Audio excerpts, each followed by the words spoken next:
info tonight. After violence erupts at City Hall in St. Louis, Allman reporter Aisha Khan was there, and a man at the center of it all is in the studio. A tale of twin judges who treat criminals very differently, and a longtime cop talks about the call for civilian reviews. The Allman Report starts right now.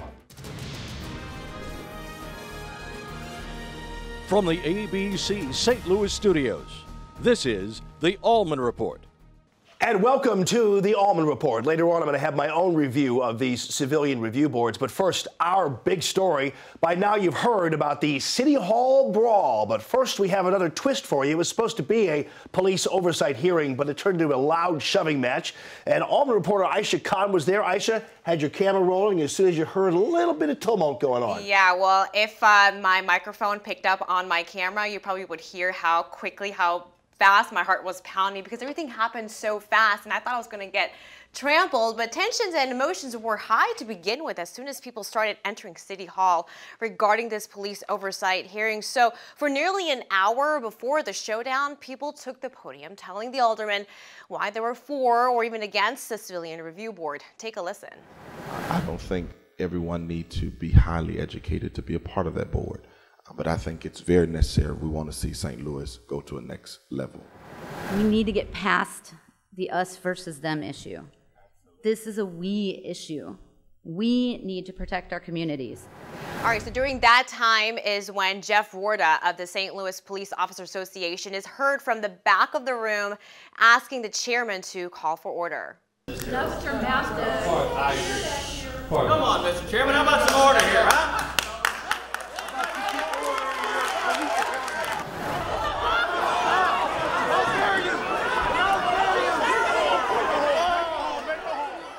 So after this whole thing went down, I ran over to Alderman Antonio French to get his take on how things quickly got so heated.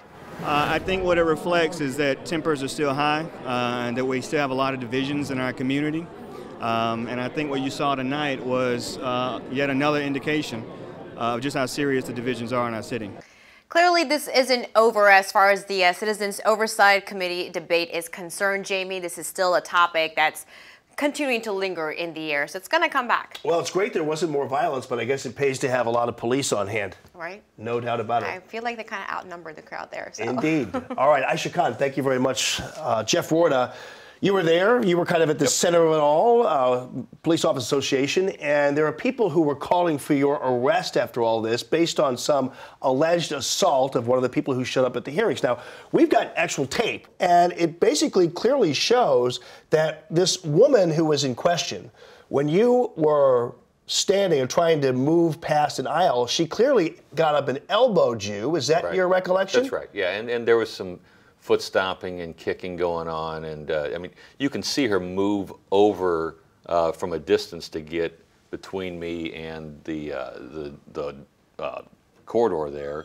I mean, she was clearly spoiling for some sort of confrontation. So it's really good, I guess, to make sure we have some video of the incident, because basically the story we were getting from some of the people there was that Jeff Warda attacked some of these poor people there, when the fact of the matter is you were attacked. Now, part of this started because you wanted some order there. That's right. There were 35 people who spoke before the police officers did, some of them speaking and saying this Civilian Review Board idea wasn't hardcore enough. Right. Then the cops came up, and then they were shouted down. That's right, yeah, we were respectful. We heard, sat quietly and listened to what the anti-police elements in the room had to say, and then when our officers got up, the guys that keep our streets safe every night, dodge bullets every night, they were shown no respect. There was no semblance of order. They weren't allowed to give their testimony, and it was a real shame, and especially when we're supposed to trust this same system to provide us with a fair and just oversight process. Yeah, because there's some expectation that when it comes to a civilian review board that police would get a fair hearing, but these were civilians at this hearing who were shouting down police officers. Some of whom I'm sure would be nominated to be on this board, yeah. It's interesting, too. I know you're wearing a, let me see your wrist there. You're wearing a wristband that says, I am Darren Wilson. Yes. There were some individuals who saw that, considered that to be inciting. And here's another example of a double standard. It feels like people can wear F the police shirts, right. but Jeff Warner can't wear a wristband that says, I am Darren Wilson. Yeah, and Jamie, I didn't wear this to incite anything. I've worn it every day to work since the Department of Justice told my police officers they weren't allowed to wear it to work. I interviewed you earlier in the week, and you had that on. Right. And this is the same mindset that says that by showing up in protective gear, the police provoked violence, and that justified violence. It's the same thing we heard last night, that this expression of free speech, peaceful expression, by the way, somehow provokes and incites violence. So where do we go from here, you think? I mean, is this something that creates a bad mark on the whole process, or do you think this is just something that would be expected? Do you expect more of this kind of confrontation? Because you got to be able to have a hearing without people hitting each other. Right. Yeah, I agreed. And that's on the chairman to maintain order in his committee hearing, and that didn't happen last night, and that was too bad. We're going to continue to speak up for police officers and demand that they get treated fairly and justly and with respect. And that's all we're asking for. We're not saying we're against the Civilian Oversight Board, but we want it to be impartial and fair. Let's go to the whole setup to begin with. Do you think this, it seemed like this was all seemingly orchestrated. I mean, there were some decent people who I think have credibility who were up there talking about their desire for a civilian review board. I get all that. Right. But eventually it seemed like things just weren't tumultuous enough for some people, and there was almost this sense that there was creating a fight. Right. We did invite Alderman Kennedy onto the show. He did not respond to our request, and so we wanted to talk to him about it. But it seemed like he got his back up the minute you asked for order, because he was letting people just shout these cops down and not getting involved. I was the only person that was gavelled down last night after some outrageous behavior. So you were the only person gavelled down. You mean even after people were talking over some of the police officers, they were not gavelled? That's right. And you were? I was. All right. Have you had a conversation with anybody today in the aftermath of this from the Board of Aldermen? I talked to President Reed this morning. I talked to Alderman Kennedy this morning. We're committed to staying at the table and having mature conversations, but that's not what we had last night. All right. Jeff Warda, Police Officers Association of St. Louis, thank you very much for being with us. Thank you, Jamie. Okay, it's Jeff Warda. All right, still to come, the Allman Report newsreel and another installment of my investigation of judges, this time a tale of twin judges. But first, your national headlines.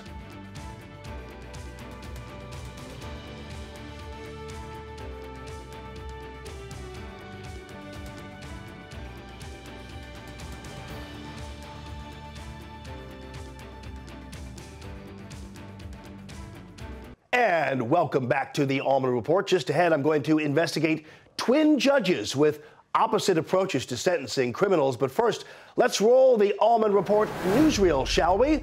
Missouri State Highway Patrol may be increasing their presence in the downtown area. St. Louis Police Chief Sam Dotson has requested assistance in those patrol efforts, but Mayor Slay's office says probably won't happen. State lawmakers are going to get that 11% pay raise anyway. The House rejected it, but a senator filibustered, so the Senate didn't vote on it. So now it happens anyway. Hey, nice trick there. Well, at least there will be no more country club committee meetings for the Missouri House. Speaker John Deal has declared all House committee meetings will be held at the Capitol and with no lobbyist-catered meals either. And now, folks, I continue my investigation of St. Louis Circuit judges. As you know, police and some leaders have been complaining about judges who are way too lenient when it comes to gun crime sentences. And now for the tale of the two twin judges. That's right. Margaret and Mark Neal are two nice fraternal twins who both happen to be judges in the St. Louis Circuit Court. And they may be twins, but they have very different approaches to sentencing. Margaret Neal is the same judge, by the way, we featured a while back, who gave a gun-toting police attacker probation instead of prison. So we went to the circuit attorney's fancy new search engine to see if there's any kind of pattern. And then we wanted to compare it to her brother, you see. The circuit attorney details what sentence they asked for and what sentence the criminal got. So I randomly chose 4 cases each each involving gun crimes. And before Judge Margaret Neal, unlawful use of a weapon, what we asked for, 12 years. What they got, 3 years. Unlawful use of a weapon again, what we asked for, 4 years. What they got, 3 years. Unlawful possession of a firearm, what we asked for, 5 years. What they got, 3 years probation.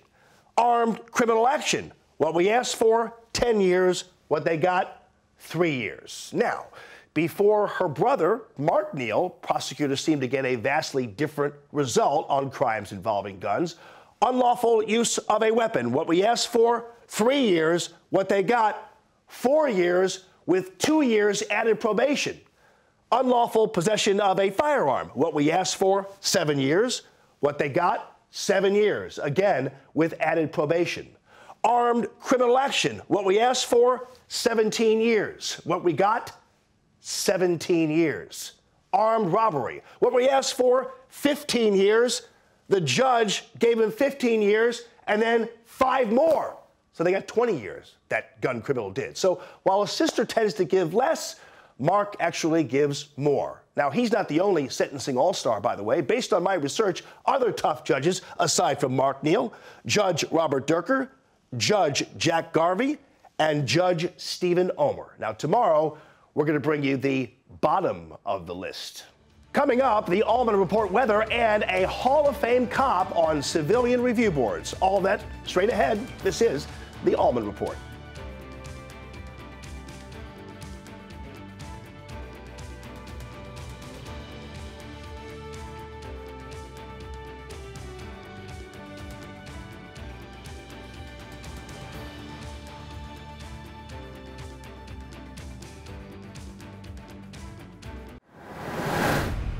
Oh, yeah, we have a Hall of Fame policeman here in the studio. He's got a few things to say about that civilian review board. I'm going to ask him about that. But first, the Guns and Hoses boxing event, which benefits the Backstoppers, originally scheduled for November 26, but protests following the grand jury decision not to indict Officer Darren Wilson forced organizers to postpone this annual fundraiser. Now it's set, though, for Friday at the Scott Trade Center. And here to talk about it is none other than retired St. Louis County Police Chief Ron Patel. Known you for a very long time. Thank you for all you have done. How many years were you with county?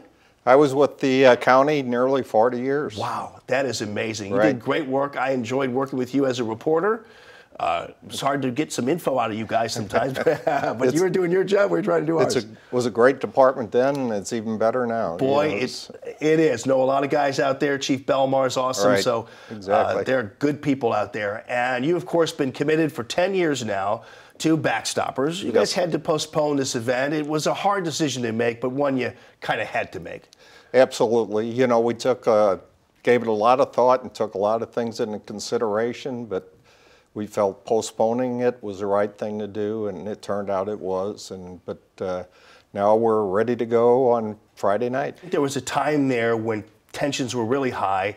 You had certain politicians who were hanging some of these guys out to dry. You had the media, you had citizens out there, and I'm sure that a lot of these officers felt very much alone, and certainly their families did too. They did feel alone, and it was frustrating to them and frustrating to the families, but they're mission-oriented. That's the way police are, and EMS and fire, and they stuck to their mission, did it, and got the job done. Backstoppers, great organization. You guys are doing gangbuster work in helping families of fallen officers and fallen first responders. Right. It's unbelievable what this organization does. We're currently taking care of 66 families, which includes 64 kids, and you know, the obligation we have to help these families is a big one, but the St. Louis community always steps forward when there's a need, and they help us out all the time. You know, truth be told, Chief Patel, when you say 66 families, it's amazing.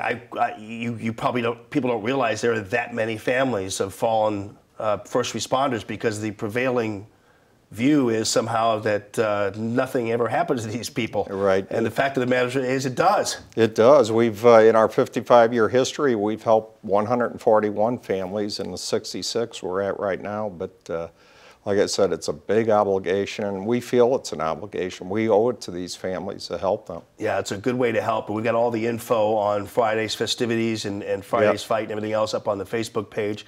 I want to ask you a real quick question about civilian review boards. I know that issues come up. In St. Louis County, there is a police board, and isn't that appointed essentially by people who are elected officials? Would you call that a review board? Do you think there's a need for a civilian review board?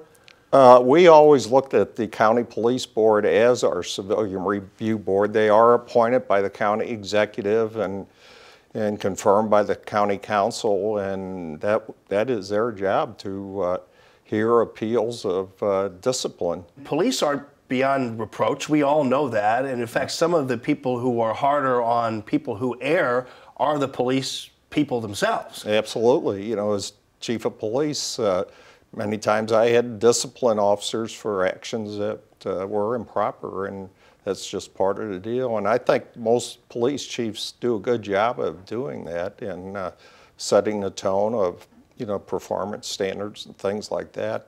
And you know, I always hoped, I said, well, we'll do what we do, and hopefully there's never a need for a police review board at all, because we're doing our job in such a way that it is accepted by the police officers and the community alike. Yeah, these are harrowing times, but our concern is for not only the living first responders, but also the ones who have passed, and you've done a great job in helping those families and helping those folks, and we are right behind you as the backstoppers for Guns and Hoses and backstoppers itself. So thank you very much. You're welcome, and thanks for your support, too. All right, Chief Ron Patel, appreciate it very much. Nice to You're see welcome. you again. You too. All right, buddy. Okay, still to come, we follow the trend line, and I'll have my own review of civil oversight boards.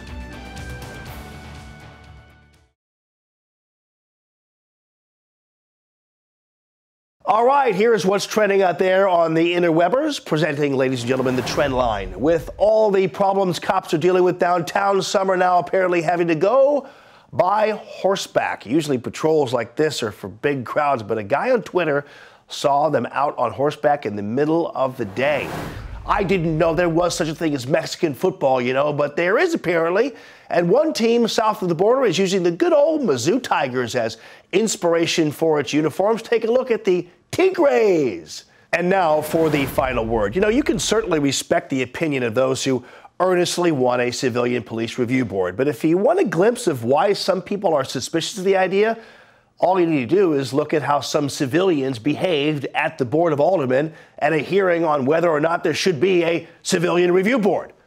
All it took for some civilians to get angry was a couple of police officers to testify against a civilian review proposal. That's not a good sign of how a civilian review board would go, don't you think? Last night at that hearing, it appeared that when it came time for civilians to review police officers, some of them shouted the officers down, and it turned even physically confrontational. Doesn't seem like much of a fair shake to me, does it to you? The fact is, there is already civilian review of the police. It's in the form of the Board of Aldermen in this city, or the county council, or the police board in the council in the county. Civilians already are in charge of the police, and if citizens have a problem with how those civilians oversee the police, then they need to run them out of office and get someone else. It seems there's a tendency to always want to create another level of government to make up for assumed deficiencies in the government we have.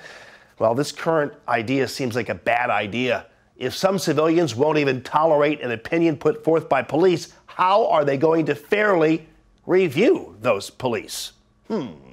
Thanks for tuning in for the Allman Report. I will catch you on the radio tomorrow for Allman in the Morning on FM News Talk 97.1 from 5 to 9. And we'll see you back here at 5 and 10.